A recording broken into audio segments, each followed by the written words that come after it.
Hello everyone. So guys, we are here with Karan Shanmugam, and Karan is right now at Sydenham, that is Simsri, and he's overall been a very consistent student of mine. And on top of that, I would not just say just a consistent student, but also a really good employee.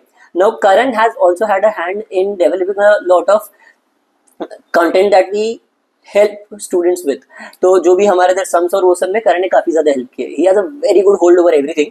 तो he will not just give you the perspective of a student कि कैसे पढ़ना है, but also the perspective of sums कैसे बनते हैं everything. तो he has both perspectives properly. तो चलो, I just leave the stage to him. Can just tell a little bit about yourself, तेरी profile, your prep journey, and कहाँ तुझे problems I and how did you solve them. I have done my BMS from Saraf College, which is a local college in my area. I did my graduation in BMS marketing. My specialization was marketing. So after I did my graduation in BMS, the next step was to take up MBA. So I started going through YouTube and everywhere. That's where I found you. YouTube and Google I was going. That's where I found you. It was the early days when Crack Every Test had just started. So I reached out to you that time, and you were very helpful in guiding me कि ऐसे ऐसे होता है, ये करना होता है, ऐसा करके. That is when I first thought of कि मुझे MBA करना है. It was a very long journey. You know, you have spoken to my parents many times. So first of all, I would like to thank them कि इतना support किया मुझे, क्योंकि I was a student who had scored 35 marks in maths in 12th standard. So my parents did not have any expectations from me with regards to studies कि आगे कुछ करेगा भी क्या करके, because my maths was very weak. और that's where Crack Every Test helped me with quants. मतलब if I specifically talk about CET, I like to break them in 4 parts: quants, DILR, verbal और abstract. So quants मेरा सबसे weak था. तो what I did is first मैंने गधा मजूरी किया, मैंने बहुत solve करने के पीछे बैठे हो. That's when you came in and told me, Crack Every Test came in and told me कि देख सुन, हर जगह पहुंचने का ना एक ही रास्ता नहीं होता, शॉर्टकट्स भी होते हैं. सो सर मेरा अर्थमेटिक्स बहुत वीक था, मल्टीपल शॉर्टकट्स ये सब करके मैंने बहुत काम किया उस पर. और आपने मेरा जर्नी देखा, आपको पता ही है, मैं आपको पूछता था एवरी टाइम, आप अवेलेबल थे ही मुझे हेल्प करने के लिए. तो मैंने क्वांट्स पे ऐसे वर्क किया. स्पेसिफिकली स्पीकिंग, अर्थमेटिक्स के कुछ टॉपिक्स है जिसका बहुत वैल्यू होता है CET में एटलीस्ट, और बाकी एग्जाम्स में भी, क्योंकि वो बेस है हम लोग का. तो उसके लिए मैंने क्या किया, क्रैक एवरी टेस्ट के जो सेक्शनल मॉक्स थे, मैंने बहुत सारे सेक्शनल मॉक्स दिए. और दूसरी बात ये थी कि मुझे आपके थ्रू अप्रोचेस पता चलते थे, बट क्रैक एवरी टेस्ट में मेरे दूसरे स्टूडेंट के साथ इंटरेक्शन होते थे, हमारे खुद के स्टडी ग्रुप्स बनते थे. तो उसमें भी बहुत लोग हेल्प करते थे कि ये अप्रोच नहीं है, ये अप्रोच है, ऐसे करके. तो अर्थमेटिक्स तो एक पार्ट हो गया. अब दूसरा पार्ट हो गया जिनका लास्ट ईयर लग गया था JB Singh, I know even they were a part of your group. मतलब they were still continuing to help you कि यार हमारा हो गया, बट हम तुम्हें हेल्प करते कि कैसे करना है. That was a really nice thing. या सर, मतलब एलएम्स, और अभी भी मेरे को सिडनम कॉलेज में जो सीनियर्स है वो लोग भी क्रैक एवरी टेस्ट के ही है, तो सर थोड़ा हेल्प हो गया उधर भी. तो मतलब मेरा पर्सनल मंत्रा ये था क्वांट्स के लिए कि मैं तब तक बैठ के सॉल्व करूंगा जब तक मेरे पैर नम नहीं हो जाते, क्योंकि मैं जमीन पे बैठता था सॉल्व करने के लिए, और मैं तब तक बैठ के सॉल्व करूंगा जब तक मेरे पैर नम नहीं हो जाते, क्योंकि सर मेरा क्वांट्स बहुत वीक था. मुझे कुछ नहीं आता था. तो मैं बैठता था. If I walk you through my day, and जैसे कि आपने you haven't stressed enough, if not you have stressed enough on it, तो speed match is the basics. मतलब उसके पीछे इतना मेहनत करो कि एक टाइम के बाद में नंबर दिखे और तुमको पता चल जाए ओके ये यही होने वाला है. क्योंकि स्पीड मैथ्स ने उतना हेल्प किया. फिर आपने मुझे सजेस्ट किया था, मैं सिंप्लीफिकेशन क्वेश्चंस में बहुत टाइम लेता था, तो आपने मुझे सजेस्ट किया था कि टेक्स्ट बुक पे सिंप्लीफिकेशन के क्वेश्चंस रहते हैं textbook.com पे. हमारे बुक्स, जब मैंने हमारे बुक्स कंप्लीट कर लिए थे उसके बाद में, तो मैं textbook.com पे जाके सिंप्लीफिकेशन का क्वेश्चन सॉल्व करता था, और वहां पे ना टाइमर रहता है. तो आप सॉल्व करो, आपको पता चलता है कि आप दूसरे बच्चे लोग के कंपैरिजन में कर रहे हो. बेसिकली जैसे हम लोग के क्रैक एवरी टेस्ट के एप्लीकेशन में दिखता था वैसे ही, लेकिन उतना एडवांस या उतना अच्छा डैशबोर्ड नहीं था जितना हम लोग का है. But basic variety of sums मुझे मिल जाते थे वहां पर. फिर जो हम लोगों को क्रैक एवरी टेस्ट के ऐप में डेली क्वेश्चंस आते थे सॉल्व करने के लिए. डेली का स्पीड मैथ्स, डेली वोकैबुलरी के आते रहते हैं. That's a test for everyone. Even if you're not a crack it student ना, you can just take the daily speed maths and daily vocabulary का टेस्ट. वो तुम्हारा बहुत ज्यादा हेल्प करेगा. तो वो मैं करता था स्पीड मैथ्स के लिए, और मेरा डेली ये रहता था कि मैं सुबह 4 बजे उठता था और फिर 1-1.5 घंटा देता था इसको, क्योंकि मेरे को क्वांट्स पे फोकस का बहुत जरूरत था. फिर ज्योमेट्री सर मैंने देखा कि ज्योमेट्री में ना बेसिक्स ही पूछते हैं, इतना कुछ ज्यादा टफ नहीं आता सीईटी में एटलीस्ट। तो मैंने मेरे छोटे भाई के आईसीएसई के बुक से ज्योमेट्री किया, नाइस। ताकि मेरा बेसिक्स क्लियर हो जाए, और उसमें काफी बेसिक एक्सप्लेन किया था। हाँ। तो ज्योमेट्री के फॉर्मूलाज, मेंसुरेशन के फॉर्मूलाज, बेसिक सम्स, ये सब मैंने वहां से किया था। मुझे बहुत हेल्प हुआ था। और वो आईसीएसई के बुक सब जगह अवेलेबल होते हैं, आपके नेबर वेबर के पास भी होगा तो आप किसी से भी ले सकते हो। तो वहां से मेरा ज्योमेट्री का बेसिक्स क्लियर हुआ। उसके बाद में जब हम लोग का 120+ वाले ग्रुप में हम लोग डिस्कस करते थे सब, तब सर वहां से मुझे नए अप्रोचेस पता चलते थे कि ओ मैं इस पे बहुत टाइम वेस्ट कर रहा था। और लास्ट में मेरे को जितना याद है, क्वांट्स तो मेरे को 40-45 सेकंड्स के ऊपर लगता नहीं था सॉल्व करने में। और जब मैंने फर्स्ट टाइम सीईटी दिया था तब मुझे 98.56 परसेंटाइल आया था। तब मेरा मैथ्स ही सबसे कम था। और इस बार जब मुझे 99.64 आया तब मेरे को मैथ्स में ही सबसे ज्यादा मार्क्स आया, मतलब क्वांट्स में मेरा 36 मार्क्स था। That's really nice. और सर आपको तो पता ही, हम लोग दोनों के स्कोर में 1 मार्क का फर्क था। तो क्वांट्स पे मैंने ऐसे वर्क किया था, बेसिकली बेसिक्स मैंने अपना सुधारा, और उसके बाद में धीरे धीरे जाके कॉन्सेप्ट्स क्लियर किए, और आपको मैं अप्रोच करता था इसमें। और सर हाँ, जब हम लोग टेस्ट देते थे और उसके एनालिसिस टैब में जाके हम लोग को टाइम दिखता था ना कि हर क्वेश्चन के लिए इतना टाइम लिया, तभी मेरे को पता चला था कि जो मॉडर्न मैथ्स के टॉपिक्स है, जैसे कि पीएनसी हो गया और प्रोबेबिलिटी हो गया, वो सब तो उसमें मुझे बहुत टाइम जा रहा है। तो सर हम लोग का एक अप्रोच था सेट थियरी के फॉर्मूला के थ्रू जाने का। हाँ। तो आपने मुझे बोला कि कोई भी चीज को लेके एक सेट अप्रोच के साथ मत जा, be open to new possibilities. और फिर आपने ही हमको 120+ ग्रुप में फॉर्मूला बताया था, फॉर्मूला नहीं बेसिकली, कि हर टाइप का सीईटी के क्वांट्स के साथ बेसिकली ये टेक्निक है कि हर टाइप का क्वेश्चन का एक टेम्पलेट होता है। क्योंकि मैंने क्वेश्चंस बनाए तो मैं ये आपको बता सकता हूँ, मैंने एंड में जब मैंने कन्वर्ट किया इस बार, तब मेरा फर्क पिछले बार से और ये बार में ये था कि मैंने टेम्पलेट क्वेश्चंस नोट डाउन करके रखे थे बुक में। जैसा आप हमको डे 1 से बोलते थे, बट पहले हमने नहीं किया, लास्ट में उसका इंपॉर्टेंस पता चला। तो हम टेम्पलेट क्वेश्चंस नोट डाउन करते थे कि कंपाउंड इंटरेस्ट में ये 3 टाइप के आ रहे ऐसे। फिर मैंने पीएनसी में भी नोट डाउन किए थे। और फिर जब मुझे वो पता चलने लगा और जब मॉक में क्वेश्चन आता था तो मुझे पता चलता था कि ओके ये टेम्पलेट में से आ रहा है। सेम मेरे साथ एग्जाम में भी हुआ कि मुझे पता था कि मैंने नोट डाउन करके रखा है ये टेम्पलेट क्वेश्चन ही है, और वो वैसा ही आया। तो मतलब फिर मुझे एग्जाम में इजी हो गया करने को। मेरा एग्जाम में टारगेट 50 में से 30 मार्क्स का था मैथ्स में, क्योंकि मेरा वो सबसे वीक था, और एंडेड अप स्कोरिंग 37 मार्क्स। तो really nice. तो क्लोज इनफ ऐसे। सो इट्स रियली इंपॉर्टेंट कि you can note down template questions. हाँ, सो नॉर्मली कैसा रहता है, अगर तुम हर टॉपिक में हर सेक्शन के हर एक टॉपिक में, स्पेशली क्वांट्स में पर्टिकुलर 6 या 7 टाइप्स में पूरा सेक्शन खत्म हो जाता है। 6 या 7 टाइप्स में ऐसे टाइप के क्वेश्चन सीईटी में आते हैं, वो खत्म हो जाते हैं। अगर तुमने वो सारी टाइप्स का प्रॉपर तुमने पढ़ा हुआ है, and as I always say, even them, like even if they are not working for me और even if they are just students, मैं बोलता हूँ अपने खुद के क्वेश्चन बनाना सीखो। बिकॉज तो तुम्हें पता चलेगा कोई भी क्वेश्चन को तुम कितना ट्विस्ट कर सकते हो। तुम्हें खुद से करोगे तब पता चलेगा दैट ज्यादा ट्विस्टिंग होता ही नहीं है। You can not twist in too many ways. तो एक बार वो सारे ट्विस्ट में पता चल गए, बाद में क्वेश्चन देखो और मुझे मेथड पता है कि हाँ इसको ये मेथड से करना है, इसको वो मेथड से करना है, वो सोचने का टाइम बच जाता है तुम्हारा। 100% सर। फिर sir moving on to DILR. Sir DILR I think you can vouch for me कि मेरा डीआईएलआर अच्छा था। ऑलवेज गुड विद दैट, वो कभी टेंशन था नहीं, वाज गुड विद एलआरडीआई। हाँ, बट फॉर द स्टूडेंट्स जिनको, जो लोग डीआईएलआर में स्ट्रगल करते हैं, what I used to do is कि पर्सनली मुझे डीआईएलआर में कभी इतना डिफिकल्टी नहीं होता था, बट मैं दूसरे लोग को हेल्प करता था हमारे क्रैक एवरी टेस्ट के ग्रुप में। तो सर मुझे ना पता चला कि लोग है ना कई जगह पे अटक रहे। जैसे कि सर एलआर है अभी, उसमें हमको आइंस्टाइन पजल बनाना है या बिल्डिंग वाला पजल बनाना है जिसमें लोग अलग अलग फ्लोर पे रहते हैं। तो सर बेसिकली आपको 5 मिनट में सॉल्व करना है, तो आप टाइम वेस्ट नहीं कर सकते। आप पहले क्वेश्चन गो थ्रू करो, फिर आप नोट डाउन करो एक पॉइंट, उसके बाद आप टेबल बनाओ, उसमें नोट डाउन करो। उतना टाइम है ही नहीं सर एग्जाम में हमारे पास। So basically what I did is, what worked for me and the people I helped was, I just went through the points and while going through I knew कि ये मेरा starter point हो सकता है। हाँ। जैसे कि you said कि entry point कि ये entry point है, उसको नोट डाउन करो। तो मेरा क्या अप्रोच रहता था, कोई मैंने इतने सम्स देख लिए थे ना, तो मुझे सम देख के पता चलता था कि इसमें 2 पॉसिबिलिटी बनने वाले। तो मैं 2 वेन डायग्राम या फिर 2 बिल्डिंग का वो चार्ट बना लेता था ऑलरेडी, और फिर मैं स्टार्टर पॉइंट्स के थ्रू प्लेस करते जाता था। और मिडवे मुझे आके पता चल जाता ओके ये पॉसिबिलिटी नहीं बन सकता, तो मेरा टाइम वेस्ट नहीं होता था वापस टेबल बनाने में, क्योंकि मैं साइमल्टेनियसली डेटा फीड करता था। तो एक टेबल क्रॉस करके मैं दूसरे में कंटिन्यू करता था, और more often than not 3.5-4 minute के अंदर तो टेबल बन के क्वेश्चन सॉल्व भी हो जाते थे। एग्जैक्टली। तो वो एक मेरे को आपका अप्रोच अच्छा लगा था, जो आपने हमको बोला था कि look for entry points instead of jotting down data. Also one thing, so normally लोग है ना सिर्फ एलआर पजल देखते हैं, उसके क्वेश्चंस नहीं देखते। राइट।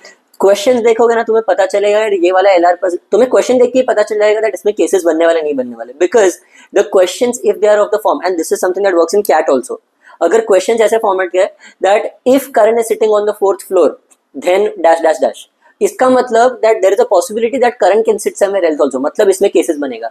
बाद में which one of these can sit on the 7th floor, ये भी क्वेश्चन टाइप आ गया। मतलब कैन सिट मतलब 2-3 लोग वहां पे बैठ सकते हैं और एक जन नहीं बैठेगा उसमें से, तो मतलब यू नो दैट इसमें भी केसेस बनेगा। द पॉइंट इज ये ऐसे वाले क्वेश्चंस जिसमें केसेस बनते हैं दे आर नॉर्मली कंफ्यूजिंग, तो पहले जो विदाउट केसेस वाला क्वेश्चन उनको पहले सॉल्व करो और फाइनली केसेस वाला सेट्स एंड में उठाओ, तो तुम्हारा ज्यादा अच्छा फायदा हो जाएगा, तुम कंफ्यूज कम होगे, थकान कम लगेगी। सर ऑल्सो आपने एक टिप दिया था कि यूजुअली सब लोग क्या करते हैं, समझो बिल्डिंग का पजल ही ले लेते, सिंस उस पे बात चल रहा है, तो आपने फ्लोर्स लिख दिया 1 2 3 4 5 6 7 8, आपने नाम लिख दिया और वो कौन से कंपनी में काम करता है ऐसा। आपने मुझे बोला था कि तू एक रिमार्क्स का भी कॉलम बना, कि ये बंदा अगर 7th फ्लोर पे बैठा है और वो यहाँ पर काम कर रहा है लेकिन उसको ये गाड़ी नहीं पसंद, तो तुम्हारा रिमार्क्स में लिख दे कि उसको ये गाड़ी नहीं पसंद। वो नेगेशन भी लिखना चाहिए, कौन सी चीजें नहीं है वो भी लिख देना उसके वजह से मुझे स्टार्टिंग में हैंग लगने को टाइम लगा, बट जैसे मुझे हैंग लगा मेरा और फास्ट होते गया। और एलआर का सिर्फ पार्ट पजल्स नहीं है, वो मतलब एक पार्ट है नो डाउट, बट जो दूसरे क्वेश्चंस है जैसे कि इनपुट आउटपुट हो गया, या फिर वो बॉक्स मेथड से जो हम सॉल्व करते थे, इनइक्वालिटीज, मैं स्ट्रेस नहीं कर सकता कि मैं इनइक्वालिटीज में जो 5 मार्क इतना इजीली मिलना चाहिए इतना मिस्टेक्स करता था, जब तक वो बॉक्स मेथड आपने मुझे नहीं बोला कि तू टाइम वेस्ट क्यों कर रहा है, बॉक्स मेथड कर ले सीधा सीधा। जैसे ही मैंने उस पर स्विच किया, मेरा मतलब मुझे दूसरे स्टूडेंट्स ने हेल्प किया, बेसिकली कम्युनिटी बन गया था हम लोग का, तो कोई ना कोई हेल्प कर ही देता था। तो दूसरे स्टूडेंट ने भी हेल्प किया कि ऐसे ऐसे कर, बॉक्स मेथड तेरा जल्दी हो जाएगा, और फिर मुझे उसमें भी मार्क्स मिलते थे। फिर ब्लड रिलेशंस हो गया और डायरेक्शन सेंस, वो सब तो वो सब तो प्रीटी स्टैंडर्ड क्वेश्चंस आते थे। डायरेक्शन में कॉम्पस, डायरेक्शन सेंस में वो। और स्टार्टिंग में मैं ये गलती करता था कि मैं ऐसे सोचता था कि ये इधर आएगा, ये ऐसे जा रहा है, वैसे जा रहा है। फिर मैंने एक बार आपको लाइव मॉक सॉल्विंग में देखा था कि आप प्लॉट कर रहे हो कि ये इधर से निकला, फिर आपने कंपास बनाया था टॉप राइट में नॉर्थ साउथ ईस्ट वेस्ट, और फिर आप वैसे प्लॉट कर रहे हो कि ये नॉर्थ जा रहा है, फिर वहां से वेस्ट टर्न ले रहा है, ईस्ट टर्न ले रहा है, ऐसा। तो उससे बहुत सिंपल हो गया था वो सॉल्व करना। और एलआर में तो मेरे ख्याल से मुझे इतना दिक्कत नहीं हुआ था, तो मुझे कुछ इतने पॉइंट्स है नहीं बोलने के लिए इसके अलावा। बट आई थिंक एलआर तो प्रीटी मच सॉर्टेड था। इंग्लिश में भी तुझे थोड़ा प्रॉब्लम होता था? इंग्लिश में मुझे थोड़ा प्रॉब्लम होता था स्टार्टिंग में। आपने मुझे बोला था कि नॉर्मन लुइस पढ़ ले, तेरे को यूज होगा ऐसा ऐसा करके। सर नॉर्मन लुइस में पढ़ने के लिए बैठा था, बट फिर सर इतनी बड़ी बुक है, मुझे बहुत ये हो गया। तो सर आपने मुझे बोला ठीक है, गधा मजूरी क्यों कर रहा है, वीडियो देख ले, किसी ने 11 घंटे की वीडियो बनाई है नो एड्स वाली। Make sense. तो फिर मैंने पूरी वो वीडियो देखी थी और मैं अपना नोट्स बना के रखा था। ऑल्सो सर हमने एक चीज की थी, हम लोग 4 जन साथ में पढ़ते थे क्रैक एवरी टेस्ट के स्टूडेंट। तो हमने ना एक एक्सेल शीट मेंटेन की थी जिसमें जो आप स्पीड मैच के सम देते थे वो हम कॉपी पेस्ट करके सॉल्व करते थे, और अलग अलग टैब्स थे। तो एक टैब था वर्ड्स के बारे में। तो आप समझो आज कोई एक नया वर्ड देखते हो जिसके बारे में आपको नहीं पता है, तो आप वो वर्ड वहां पर अपडेट करोगे और उसका मीनिंग लिखोगे, तो आपके थ्रू हम बाकी तीनों को भी पता चलता है कि वो वर्ड क्या है, बेसिकली हमारा वोकैबुलरी बढ़ाने के लिए। तो हमने ये प्रैक्टिस शुरू किया था कि सब लोग ये करो। तो मेरे ख्याल से लास्ट में हम लोग आए तब तक कितने 1000-1500 वर्ड्स हो गए थे उसमें, और वो मुझे इतना हेल्पफुल हुआ कि हमारे स्लॉट में भी वोकैबुलरी भर भर के आया था। तो वो मुझे उधर हेल्पफुल हो गया। फिर आपने मुझे आरसी के टेक्निक्स बताए थे कि पूरा मत रीड कर, क्योंकि मैं पूरा रीड करने में टाइम वेस्ट करता था। तो मेरा सजेशन सब लोग के लिए ये रहेगा कि सीईटी में बहुत सारे क्वेश्चंस ना काफी स्पेसिफिक होते हैं, तो पूरा आरसी रीड करो, फिर उसके हर पैराग्राफ के पॉइंट्स बनाओ जैसा कैट में करते, वो सब करके मतलब ही नहीं है। स्किम रीड करो डायरेक्टली, और इतना बार तुम रीडिंग करोगे तो तुम्हारा रिटेंशन पावर तो थोड़ा बढ़ ही जाएगा कि तुम रिटेन कर सकते हो क्या बोले। तो इफ यू नो कि सेकंड पैराग्राफ में ये कुछ बोला है तो you can directly go over there, navigate, और तुमको पता चल जाए कि हाँ ठीक है ये यहाँ से, इंस्टेड ऑफ वेस्टिंग टाइम। उसके लिए रोज का daily reading practice so that एक स्किम रीड में तुम्हारा मेमोरी सेट हो जाए कि हाँ तुम मैप कर सकते हो पूरे आरसी को, वो जरूरी है। सर वो तो अपने टेलीग्राम ग्रुप में आप डालते थे ना डेली रीडिंग के लिए हमारे मैसेजेस। उसके अलावा मैं सजेस्ट करूंगा कि सर मैं बुक्स पढ़ता था, मतलब मुझे एकदम फैक्चुअल बुक्स में इतना इंटरेस्ट नहीं है, तो मैं थोड़ा फिक्शन पढ़ता था, और थोड़े मतलब ऐसे बुक्स जो मतलब मेरे को साइकोलॉजी के बुक्स पसंद थे या माइंडसेट वाले बुक्स पसंद थे, वो सब पढ़ता था। तो सर उससे भी थोड़ा फर्क पड़ता है, रीडिंग स्पीड बढ़ता है ऐसा। बट प्रो टिप की बुक फिजिकल फॉर्म में मत पढ़ना।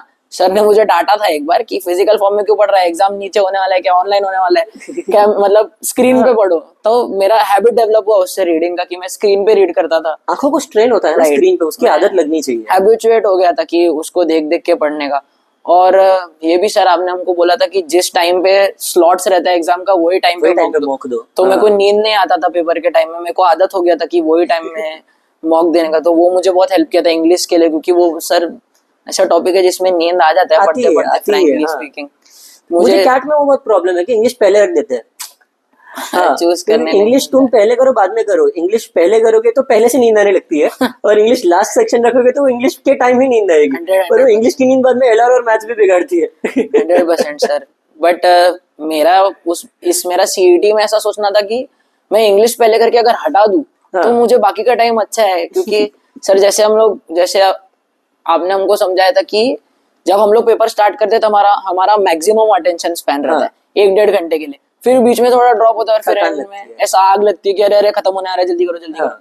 तो ऐसा टाइम जब स्लैक आवर चल रहा है, do something that you are already good at, ताकि हमारे मार्क्स ना जाए उसमें। जैसे कि फॉर एग्जांपल मैं DILR में अच्छा था तो मैं स्टार्ट इंग्लिश से कर लेता था ताकि मेरा थोड़ा ब्रेन ड्रेन हो जाए एनर्जी, और फिर LR में मैं इतना मिस्टेक्स नहीं करता था क्योंकि मेरा अच्छा था। और फिर क्वांट्स के टाइम मुझे वापस ये अपना अटेंशन चाहिए रहता था क्योंकि मैं क्वांट्स में वीक था।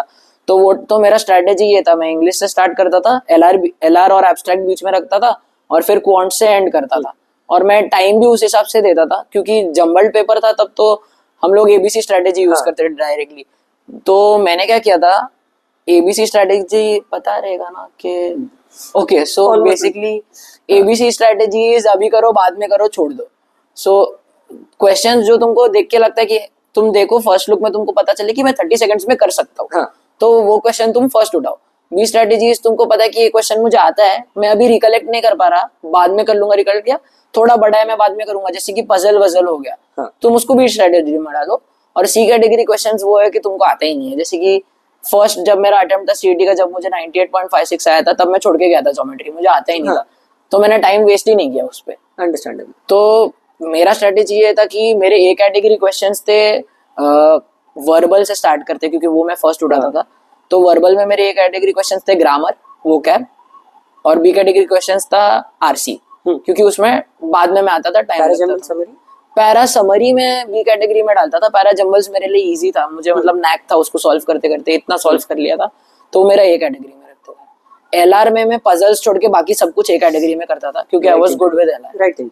और क्वांट्स में अरिथमेटिक्स में फर्स्ट गो में उठाता था क्योंकि मेरा अरिथमेटिक्स का बेसिक अच्छा था, और मेंसुरेशन क्योंकि वो डायरेक्टली फॉर्मूला बेस्ड रहता है CET में, एटलीस्ट इतना दिमाग चलाना नहीं पड़ता, तो वो मैं A कैटेगरी में उठा था। और जो बचे हुए क्वेश्चन है जैसे PNC का कोई कॉम्प्लिकेटेड क्वेश्चन हो गया या DI का सेट हो गया, वो मैं B कैटेगरी में रखता था। तो मैंने एक सेट ऑफ पैरामीटर्स रखे थे कि मेरे को ये सेक्शन में इतना टाइम देना और इतना मार्क्स लाना है। बट वो नॉर्मल पेपर में था, जंबल्ड पेपर में तो हर क्वेश्चन से जाओ। और सर हाँ, मुझे ये मेरा पर्सनल स्ट्रेटेजी था कि मैं पेपर स्टार्ट करता था तो मैं बहुत स्ट्रॉन्ग स्टार्ट करता था कि मिस्टेक्स कम हो रहा है, एक्यूरेसी अच्छा रहता था। वो हम लोग का एनालिसिस टैब में मैंने एनालिसिस टैब में आपको दिखता है कि आप स्टार्टिंग के क्वेश्चंस कैसे कर रहे हो, मिडिल क्वेश्चंस कैसे कर रहे हो, एंडिंग क्वेश्चंस कैसे कर रहे हो, एक्यूरेसी क्या है, कब ड्रॉप हो रहा है, ऐसा। तो सर मेरे को पता चल रहा था कि मेरा 1 आवर इन द पेपर के बाद में एक्यूरेसी ड्रॉप हो रहा है, तो मैंने उसके लिए ऐसा स्ट्रेटेजी बनाया था कि मैं स्टार्ट क्वेश्चन करता था 1 to 60 थे। जैसे ही मेरा 1 to 60 अटेम्प्ट हो गया, मुझे ये बात पता थी कि 200th क्वेश्चन जो पीछे के क्वेश्चन है वो इजी होते, तो मैं 1 to 60 करता था, फिर बीच में से छोड़ के। बट हाँ, कभी-कभी ऐसा सर कभी-कभी मिस हो जाते थे एंड में इजी क्वेश्चन। सर वो माइंडसेट भी बन गया था कि पीछे इजी क्वेश्चन छूट रहे, तो मैं इसके लिए क्या करता था कि 60 क्वेश्चंस करने के बाद 60 to 80 क्वेश्चंस करता था, फिर पीछे जाता था और 200 क्वेश्चन से उल्टा चालू करता था। 200 से मैं 140 130 तक आता था, तब मुझे पता चलता था कि ओके मैं अपना रीगेन कर रहा हूँ स्पीड वापस। फिर मैं बीच के क्वेश्चन सॉल्व करता था, और आपने हमको स्ट्रेटेजी दी थी कि 1 hour 50 minutes का पेपर है, तो तुम 90 to 100 मिनट 150 मिनट्स का पेपर है, सॉरी 150 मिनट्स का पेपर है, तो 90 मिनट्स में अपना A सेक्शन खत्म होना चाहिए और कितने 100-120 अटेम्प्ट्स तो हो ही जाने चाहिए तब तक, वो बाद में होने लग गए थे हमारे। और उसके बाद में तुम्हारे बी कैटेगरी क्वेश्चंस को टाइम दो और लास्ट 5-10 मिनट बफर रखो, जस्ट इन केस कोई सी कैटेगरी सम तुमने देखा तुमको आ गया तो, या फ्लूक्स मार्क करने के desperate times call for desperate measure, तो वो टाइम पे सी कैटेगरी सॉल्व करना ही पड़ता है। And it's always better that तुम आदत लगाओ कि मॉक 10 मिनट पहले खत्म हो जाए, सो दैट एग्जाम के टाइम, पता है एग्जाम के टाइम प्रेशर होता ही है, तो वो 10 मिनट कभी कभी तुम्हारा 10 मिनट एग्जाम के टाइम 2 मिनट बन जाएगा। हाँ वैसा होता है। और मुझे वो बहुत हेल्प किया कि आपने बोला था कि लास्ट 3-4 मॉक के पहले फ्लूक्स मत मार्क करो और 10 मिनट पहले मॉक सबमिट करो। हाँ। तो मेरा टाइम मैनेजमेंट बहुत अच्छा हो गया था उस वजह से कि मैं 90 मिनट्स में ट्राई करता था अपना ए कैटेगरी खत्म करने का, और बचे हुए टाइम में मैं बी कैटेगरी सम्स करके सबमिट कर देता था मॉक। हाँ। ताकि मैं सी कैटेगरी सम्स पे, क्योंकि उससे मेरे को मेरे स्कोर में कंसिस्टेंसी पता चलता था ना कि मैं इतना ही स्कोर कर रहा हूँ, क्योंकि फ्लूक्स की वजह से कभी स्कोर ज्यादा आएगा कभी स्कोर कम आएगा, सेंस नहीं बनता था। तो मेरे पास एग्जाम में भी ऐसा था कि मेरे पास 10 मिनट बचे थे फ्लूक्स मार्क करने के लिए, तो मैं कैलकुलेटेड गेसेस ले पाया एग्जाम में। वो तो सर हम दोनों ने ये एग्जाम में तो काफी अंडर परफॉर्म किया बट ओके। और मुझे एक बात बोलनी थी सर कि जब मैंने क्लासेस ज्वाइन किया था मुझे ऐसा लगता था कि 99 एक बहुत बड़ा नंबर है सर। एक्चुअली वो है ना एक माइंडसेट बन गया है, क्योंकि हम लोग को परसेंटेज और परसेंटाइल में स्टार्टिंग में तो फर्क नहीं पता रहता है, जब तक हमको पता चलता है तब तक तो एक अटेम्प्ट निकल जाता है। आपने मुझे मल्टीपल टाइम्स पे रियलिटी चेक्स दिए थे, हम लोग का वो 1-to-1 एनालिसिस सेशन होता था जिसपे मैं आता हूँ बाद में, बट उसमें कि ये सही नहीं हो रहा है, ये सही नहीं कर रहा है सर। मैंने ये प्रिपरेशन में वो फर्क नोटिस किया कि मेरे जो दूसरे फ्रेंड्स थे वो लोग बोलते थे कि अरे बाप रे 95, 97, 99 तो कैसे आएगा, जेबी में ब्रिलियंट बच्चे ही जाते हैं, सिडना में जो बच्चे लोग पढ़ते हैं वो लोग ही जाते हैं। ऐसा कुछ भी नहीं है, ये ना एक बैरियर बन जाता है लोगों के दिमाग में कि 99 वो कोई ये नहीं है। जब आप ऐसे लोगों के साथ में पढ़ते हो ना जो लोग रेगुलरली उतना स्कोर हिट कर रहे, तो आपको चीजें डुएबल लगने लग जाती है। मतलब सर विराट कोहली जाने से पहले ये नहीं सोचता कि मैं आज सेंचुरी मारूंगा, स्टार्क को कौन खेलेगा, मतलब बड़े बॉलर्स को कौन खेलेगा। वो माइंडसेट का भी एक बात है जो मेरे को बहुत क्लैरिटी मिला, क्योंकि आपने मल्टीपल टाइम्स 99 स्कोर किया, आप पढ़ाते टाइम हमको बोलते थे, और जो पार्ट रह चुके क्रैक एवरी टेस्ट के जब उनके साथ कनेक्ट होता था वो लोग भी बोलते थे कि it's not a big deal, आ सकते हैं उसको भी। आज भी अगर कोई मुझे आके पूछेगा कि मैं ही अगर खुद से पहले ओल्डर वर्जन से बात करूंगा जिसको 12th स्टैंडर्ड में मैथ्स में 35 मार्क्स है कि भाई तुझे 99 आ सकता है, मैं उसको कन्विंस कर सकता हूँ अभी, क्योंकि मुझे पता है ये माइंडसेट बैरियर था बेसिकली। वही है। और सर एक ये पॉइंट मतलब मुझे बोलना चाहिए कि नहीं पता नहीं, बट सर सब चीज के लिए अवेलेबल है। मेरे पेरेंट्स को ना सब लोग बहुत बोलते थे कि इसको 35 मार्क्स है 12th में, ये क्या पढ़ेगा, और सर थे तो मेरे पेरेंट्स से बात किया, उन्होंने फोन पे कन्विंस किया कि नहीं बच्चा पढ़ सकता है, बच्चे में है, मतलब कर सकता है ऐसा करके। आपने कन्विंस किया और मेरे पेरेंट्स को थैंक यू कि उन्होंने मुझे इतना सपोर्ट किया, वरना तो मैं इधर तक आ ही नहीं पाता। और सर कमिंग बैक टू सीटी, थोड़ा डाइवर्ट हो गया। एब्स्ट्रैक्ट पे अगर हम लोग आते तो एब्स्ट्रैक्ट स्टार्टिंग में मैं स्ट्रगल कर रहा था क्योंकि मुझे समझ ही नहीं आ रहा था ये होता क्या है। मुझे लगता था कि स्कूल में एप्टीट्यूड टेस्ट कराते वो क्वेश्चंस इधर क्यों पूछ रहे। फिर जब मैंने एब्स्ट्रैक्ट डेली सॉल्व करना शुरू किया, आपने मुझे बोला था कि तू एब्स्ट्रैक्ट में अभी वीक है but abstract is very scoring, तू 20+ मार्क्स एम कर सकता है। सर और I ended up scoring 22 marks 25 में से। तो सर एब्स्ट्रैक्ट के लिए मेरा क्या था, हम लोग के पास इनफ रिसोर्सेज है क्रैक एवरी टेस्ट के, बुक्स और मॉक्स वो सब में। बट सर मैंने ना टेलीग्राम पे एक ग्रुप ज्वाइन किया था जिसमें गवर्नमेंट एग्जाम्स के क्वेश्चंस आते, तो उसमें भी काफी सारा मुझे एब्स्ट्रैक्ट मिल जाता था। और हम लोग के सीईटी के पेपर में जो एब्स्ट्रैक्ट मॉक्स में जो एब्स्ट्रैक्ट क्वेश्चंस आते थे, मेजॉरिटी क्वेश्चंस तो मैंने सीईटी के पेपर में देख लिए ये साल। मतलब कम से कम 12-15 क्वेश्चन तो हमारे मॉक के आए थे डायरेक्टली, तो मैंने कुछ टाइम वेस्ट ही नहीं किया उस पर क्योंकि मैंने देख लिया था वो यही पैटर्न है, डायरेक्ट सेट पैटर्न आ गया था। तो एब्स्ट्रैक्ट के लिए तो मैं यही सजेस्ट करूंगा कि सॉल्व करो अच्छे से, थोड़ा टाइम दो, एक बार उसका हैंग आ गया ना कि कैसे करना है फिर ये। और सर एब्स्ट्रैक्ट में ना कोई बीच में नहीं होता। एब्स्ट्रैक्ट में किसी को बहुत टाइम लगता है या फिर बहुत फास्ट होता है। हाँ। कोई बीच में अटकता नहीं है एब्स्ट्रैक्ट में, या तो तुमको आता है या तो नहीं आता है, वही वाला बात है। ये तो कैसे पढ़ना है वो बात हो गया। अब मेन बात पे आते हैं मॉक्स, कि मॉक्स कब से देना चाहिए, क्या देना चाहिए। आपने तो हमको बोला था कि मतलब बहुत ज्यादा देने का जरूरत नहीं है, सही दो बट एनालिसिस में टाइम दो। बराबर है। तो जब आपने स्टार्टिंग में ये बोला था मुझे कि 150 मिनट्स का मॉक है, उस पे 250 मिनट्स 200 मिनट्स अगर तुमने दिया एनालिसिस के लिए तो भी कम है। तो मैं सोचता था कि सर ऐसा क्यों बोल रहे, क्या बोल रहे। फिर जब मैं सच में एनालिसिस करने लगा तो सर आपके शीट के बारे में पता रहेगा सबको, एनालिसिस शीट के बारे में। अब पूरा सब सॉफ्टवेयर पे है ना। ओके, सो पहले हम लोग को एक शीट रहता था, हाँ, जिसमें हम लोग को मैन्युअली डेटा फीड करना पड़ता था, हाँ, जो अभी लास्ट ईयर ऐप पे आ गया था, राइट। तो उसमें मुझे दिखता था कि मैंने कौन सा पर्टिकुलर सेक्शन है उसमें कितना मैं टाइम ले रहा हूँ और दूसरे लोग कितना टाइम ले रहे हैं, जो कि बहुत अच्छा मैट्रिक्स था कंपैरिजन के लिए। तो जब मैं उसमें कंपेयर करता था तो मुझे पता चलता था कि ओके मैं इसमें कम कर रहा हूँ, दूसरे लोग ज्यादा कर रहे हैं। तो हमारा जो 120+ वाला ग्रुप था, जो उसमें मैं कुछ डाउट भेज देता था कि ये कैसे हो रहा है, और कोई ना कोई मिनट्स, सब लोग ऑनलाइन ही रहते थे उसमें क्योंकि पढ़ते ही रहते थे, तो कोई ना कोई मुझे मिनट में ही आंसर भेज देता कि अरे भाई तूने ये ऐसे क्यों किया, ये ऐसे करना है। फिर आपका लेक्चर होने के पहले हमारा अलग सेशन हो जाता था कि ये ऐसे ऐसे करना है, तू देख ले, ये ऐसे करना है समझ के। और फिर जब हम 120+ वाले ग्रुप के साथ में आप डिस्कस करते थे, 120+ ग्रुप के बहुत सारे पर्क्स है। उसमें सबसे बड़ा पर्क ये कि आपके साथ लाइव डिस्कशन मिलता है हमको, एक मॉक हम 2.5-3 घंटा डिस्कस करते हैं, और बहुत सारा क्वेश्चंस पे अलग अलग पर्सपेक्टिव पता चलता है कि ये ऐसे सॉल्व कर सकते थे, वो ऐसे सॉल्व कर सकते थे। तो वो एक मेंटल बैरियर ब्रेक हो गया कि कोई क्वेश्चन तक पहुंचने का एक सेट पर्सपेक्टिव नहीं है। ओके, 120 पहुंचने तक तुम्हें लगता है बहुत बड़ी बात है, और 120 क्रॉस करने के बाद जब वो ग्रुप में घुसते हो तब पता चलता है कि सारा 120 तो कुछ नहीं है, आगे तो बहुत कुछ है। राइट, मतलब वो उधर पहुंच के पता चलता है यार ये बहुत कम है। तो जब तक मेरा 100 क्रॉस नहीं हुआ था ना सर, मुझे लगता था 100 मेरा गोल है, मुझे उधर पहुंचना है। फिर आपने 120+ ग्रुप का अनाउंसमेंट किया कि जो बच्चे लोग 120+ स्कोर करेंगे उनको अलग ग्रुप में डालेंगे।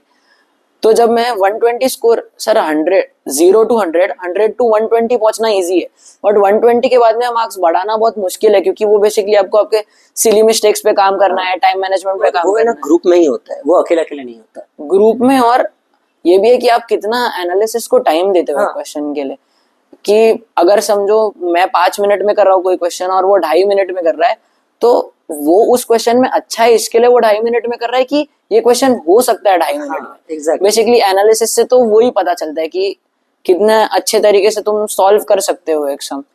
तो जब हम लोग 120 ग्रुप में एनालिसिस करते थे तो ऐसे बहुत सारे लोग थे जो लोग कोई सेक्शन में बहुत डोमिनेट करते थे और दूसरे सेक्शन में थोड़ा लैग करते थे।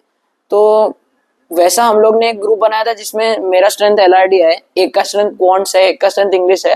तो हम लोग तीनों ने ऐसा म्यूचुअली एक ग्रुप बना लिया कि हम लोग एक दूसरे को आपस में हेल्प करें दूसरा चीज ग्रो करने में।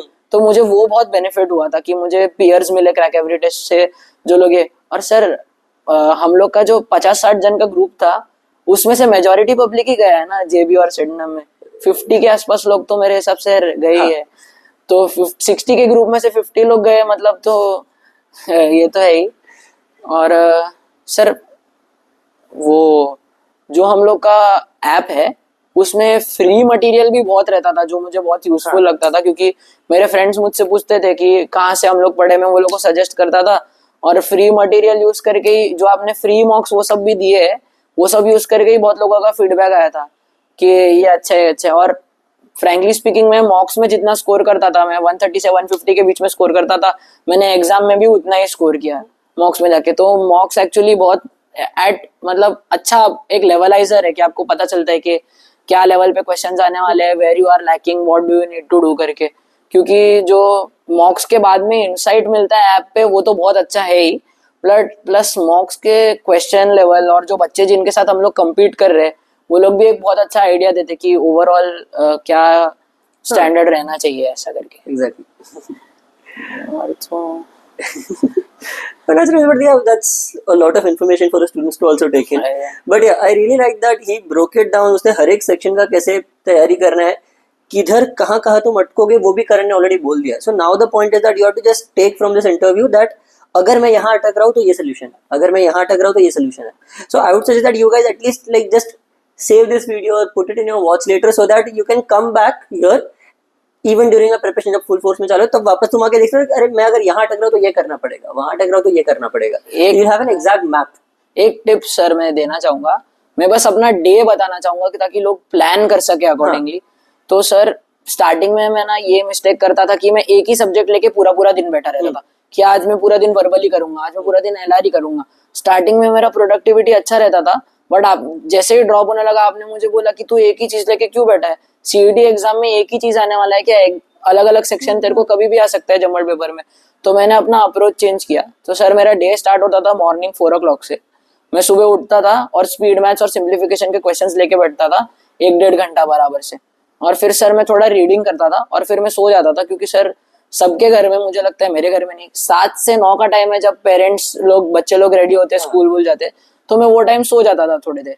फिर मैं 9 o'clock को उठता था, फ्रेशन अप होके वापस थोड़ा रिविजन करके मॉक देने बैठता था, क्योंकि सीईटी के पेपर का टाइमिंग रहता था उस हिसाब से। वो पेपर दिया, आफ्टरनून में खत्म हुआ, फिर मैं खुद से गो थ्रू करता था कि मैंने क्या मिस्टेक्स किया, और मैं मार्क कर लेता था क्वेश्चंस कि मुझे ये सर को पूछने हैं अपने 120+ वाले एनालिसिस के सेशन में। और जब मैं 120+ ग्रुप में नहीं बैठा था तो वो ड्यूरेशन में हम लोग शाम को मिलके साथ में एनालाइज करते थे पेपर, जो हमारा ग्रुप बना था, ताकि हमको पता चले क्या है। और वो एनालाइज करते शाम तक मुझे पता चल जाता कि मेरा इश्यू क्या है, इस पेपर में मैंने क्या गलती किया है। और फिर मैं रात का टाइम और अगला दिन सुबह वही जो मिस्टेक्स मैंने किए उस पर प्रैक्टिस करता था। और जब तक मैं प्रैक्टिस से सेटिस्फाइड नहीं हूँ कि ओके हाँ अभी मैं सही कर रहा हूँ, मैं आगे नहीं बढ़ता था। क्योंकि सेम मिस्टेक मॉक्स में रिपीट करके मतलब नहीं है। जो आपने मेरे को एनालॉजी दिया था कि तू आज ब्लड टेस्ट करा के आएगा और कल वापस कराने जाएगा तो कुछ फर्क नहीं पड़ेगा जब तक तू दवाई नहीं लेगा। सो इसके लिए एनालिसिस करके उस पर प्रैक्टिस करना बहुत इंपॉर्टेंट है। सो मैं तो मेन स्ट्रेस उस पर ही करूंगा कि ये करो। और फिर जब एंड में मुझे पता चल गया था कि मेरे को सिर्फ मॉक एनालिसिस करना है, तो मैं सीईटी के पेपर के टाइम पे पेपर देता था और एनालाइज तभी के तभी नहीं करता था। क्योंकि सर ऐसा क्या होता है, अभी मैंने जस्ट पेपर दिया और मैं तुरंत खोल के बैठा हूँ, तो मुझे ऐसा लगता है कि अरे यार मैंने इतना किया था, मुझे इतना कम मार्क्स आया। आपने हमको बोला था कि पेपर दो, आराम करो, टीवी देखो, कुछ खाओ पियो और आधे 1 घंटे बाद खोलो। तो सर उससे ये होता था कि जो ऐसा डिप्रेशन जैसा लगता था कि यार इतना मेहनत किया और 130 मार्क ही आया, 135 आया, पिछले पेपर में भी इतना ही आया था। तो वो थोड़ा कम लगता था कि ओके मैं एनालाइज कर लेता था कि ठीक है मैंने शायद ये मिस्टेक्स किया होगा तो इतना आएगा, तब रीजनेबल लगता था कि ओके ये स्कोर है, I know I can work on it. ऐसा तो वो एक मैं ये बोलूंगा। That's a nice insight. The point is that mock के बाद इमीडिएटली तुम करोगे, तुम्हारा माइंडसेट चेंज नहीं होगा। तुम लोग अगर तुम थोड़ा ब्रेक लेके बाद में करोगे तो वापस तुम वो क्वेश्चन का अलग अप्रोच सोच सकते हो जो तुम्हें पहले नहीं जमा था। This is what really makes a difference कि एनालिसिस के टाइम तुम एक अलग इंसान बन के ट्राई करो एनालाइज करने का। Don't analyse as the same person who took the test, वरना फायदा ही नहीं है ना। तो क्या होगा, तुम सिर्फ सोल्यूशन देखेगे और सोल्यूशन वो तो हमने दिया हुआ सोल्यूशन है, तो वो क्या फायदा, तुम अपने आप से दिमाग नहीं लगाओगे। तो this is a good suggestion that he give. So chalo, thank you so much Karan. It was a great interview and genuinely I hope that students learned a lot from it and they take it with them and actually note down a few pointers from this video. And again, congratulations. Thank you sir. And I hope your overall experience stays great. Thank you sir. और किसको भी कुछ भी doubt रहेगा तो you can always connect with me on LinkedIn. Yes guys, you can connect with him on LinkedIn, Karan Shanmugam. Okay? Chalo, bye Karan. Bye.